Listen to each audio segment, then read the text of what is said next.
नमस्ते, प्रणाम, जय माता दी। मैं हूं आपकी अपनी गायिका अनुपमा यादव और मैं आ रही हूं आप सभी से मिलने दिनांक 24 फरवरी 2026 को पश्चिम बंगाल के आसनसोल के रामकृष्ण डांगाल विनोद यादव जी की पुत्री राखी कुमारी जी के शादी समारोह में आप सभी के बीच मैं बहुत सारा धन्यवाद देना चाहूंगी गायक नीरज मिश्रा जी को।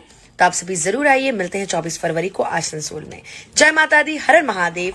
वीडियो में आपने देख लिया कि अनुपमा यादव ने किस तरह से टोटल जानकारी दे दी है। जी हाँ, अनुपमा यादव का अगर आप भी शो देखना चाहते हैं, उनका प्रोग्राम देखना चाहते हैं, तो जहां पर इन्होंने बतलाया है वहां पर जाकर देख सकते हैं। और यहाँ तक कि फिलहाल में आपने देखा होगा कि खेसारी लाल यादव जी के साथ में अनुपमा यादव ने फिलहाल ही एक शो किया था झारखंड में। जी हाँ, झारखंड में शो किया था। और अनुपमा यादव के बारे में आपको पता होगा कि स्टेज शो के मामले में अगर मिला दिया जाए, अगर खेसारी लाल यादव को हटा दिया जाए, तो अनुपमा यादव के जैसा कोई भी नहीं है। यहाँ तक कि आपको पता होगा कि गोलू राजा, अनुपमा यादव और ऐसे बहुत सारे कलाकार हैं जिनका जोड़ी बहुत परफेक्ट चलता है। उन सब में अगर डिमांड किसी का होता है तो अनुपमा यादव। इन लोगों को पता नहीं है, उनको बतला दो कि खेसारी लाल यादव के साथ में फिलहाल ही इन्होंने किया है। बहुत लोग पोस्टर भी देकर आए होंगे, क्या खेसारी लाल यादव जी भी सच में अनुपमा यादव जी के साथ में आ रहे हैं? तो ऐसा बिल्कुल भी नहीं है। जी हाँ, अनुपमा यादव के साथ में खेसारी लाल यादव इस बार नहीं आ रहे हैं। प्रोग्राम हो रहा है इसी 24 तारीख को। जी हाँ, इसी 24 फरवरी को आप सभी को देखने सुनने को मिलेगा। तो ध्यान से एक बार सुन लीजिएगा।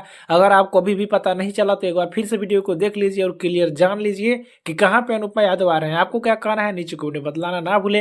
वीडियो को एक लाइक करें, लोगों तक ज्यादा शेयर करें, चैनल को सब्सक्राइब कर ले, फेसबुक पे देख रहे हैं तो फॉलो कर ले।